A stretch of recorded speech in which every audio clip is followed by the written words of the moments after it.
Welcome to પ્રાપ્તિસ kitchen. આજે આપણે કેરીમાંથી એક અલગ જ સ્વીટ બનાવવાના છે જે તમે લગભગ ક્યારે નહીં બનાવી હોય। તો આ સ્વીટ બનાવવા માટે પહેલાં આપણે રવો લઈ લેવાનો છે અને રવાને કડાઈમાં અથવા તો પેનમાં શેકી લેવાનો છે, એટલે કે ડ્રાય રોસ્ટ કરી લેવાનો છે। તો મેં અત્યારે અડધી વાટકી જેટલો રવો લીધો છે, તમે ક્વોન્ટિટીની એડજસ્ટ કરી શકો છો। હવે આપણે ગેસની લો ટુ મીડિયમ ફ્લેમ પર રવાને થોડી મિનિટ માટે શેકી લેવાનો છે।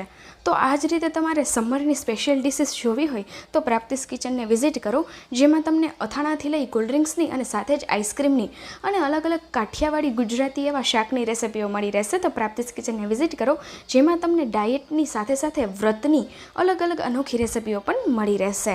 અને આ રીતે ઘણી બધી રક્ષાબંધન સ્પેશિયલને સાથે જ ઘણી અલગ અનોખી હેલ્ધી સ્વીટની રેસિપીઓ પણ મળી રહેશે।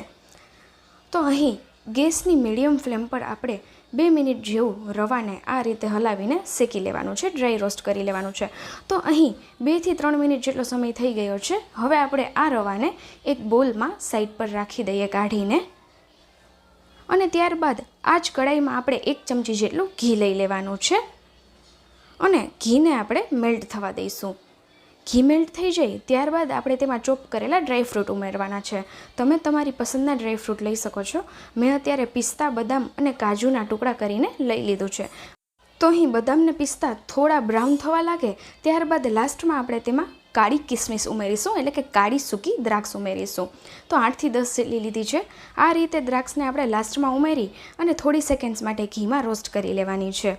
દ્રાક્ષ છે તેને વધારે પડતી આપણે જો ઘીમાં રોસ્ટ કરીશું તો તે વધારે પડતી ફૂલીને કાળી પડી જશે, એટલા માટે આપણે લાસ્ટમાં આ રીતે ઉમેરી અને ફૂલવા લાગે એટલે આપણે બધા ડ્રાયફ્રૂટને કાઢી લેવાના છે। તો અહીં તમે જોઈ શકો છો દ્રાક્ષ છે તે ફૂલી ગઈ છે થોડી અમથી। હવે આપણે આ ડ્રાયફ્રૂટને એક બોલમાં કાઢી લઈએ। ત્યારબાદ એ જ કડાઈમાં આપણે પાણી ઉમેરી દેવાનું છે। તો અડધી વાટકી રવો લીધો છે તો તેની સામે આપણે 1.5 વાટકી પાણી લેવાનું છે। પાણી એડ થઈ જાય ત્યારબાદ આપણે જે શેકેલો રવો સાઈડ પર રાખેલો છે તે આ રીતે એડ કરતા જઈ પાણીમાં, અને સ્પેચ્યુલાની મદદથી આપણે તેને મિક્સ કરી લઈશું, જેથી કરીને લમ્સ ના પડે। તો લમ્સ ના પડે એ વાતનું ખાસ ધ્યાન રાખવાનું છે અને આ રીતે પાણીની સાથે મિક્સ કરતું જવાનું છે।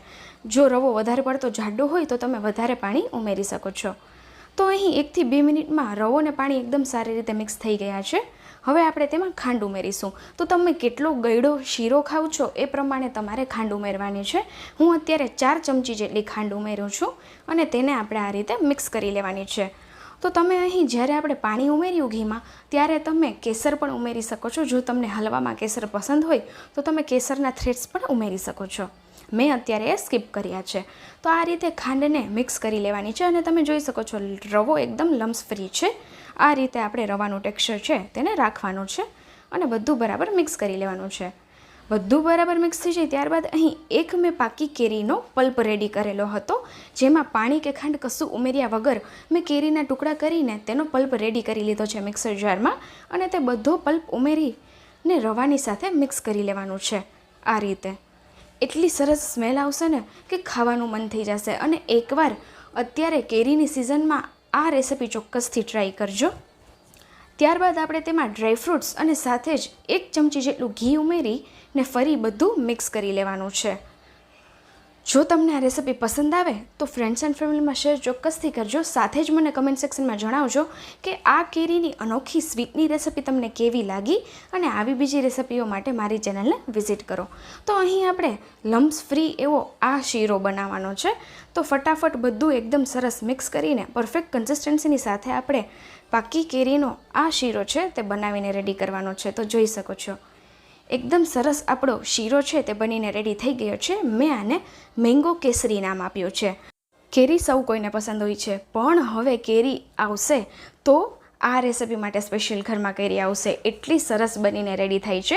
તો જે લોકોને કેરી વધારે પડતી પસંદ છે એ લોકોને ચોક્કસથી મારો આ મેંગો કેસરી સ્વીટનો વિડીયો છે તે શેર કરો, અને સાથે જ કમેન્ટ સેક્શનમાં પણ જણાવજો કે તમને આ અનોખી રેસિપી કેવી લાગી। તો પ્રાપ્તિસ કિચન પર હવે આપણે નેક્સ્ટ રેસિપીની સાથે ફરી મળીશું। ત્યાં સુધી મારા વિડીયોને જોવો, શેર કરો અને સાથે જ મારી ચેનલને સબસ્ક્રાઈબ પણ કરજો। આવા બીજા વિડીયો સાથે આપણે ફરી મળીશું। Bye bye, thanks for watching.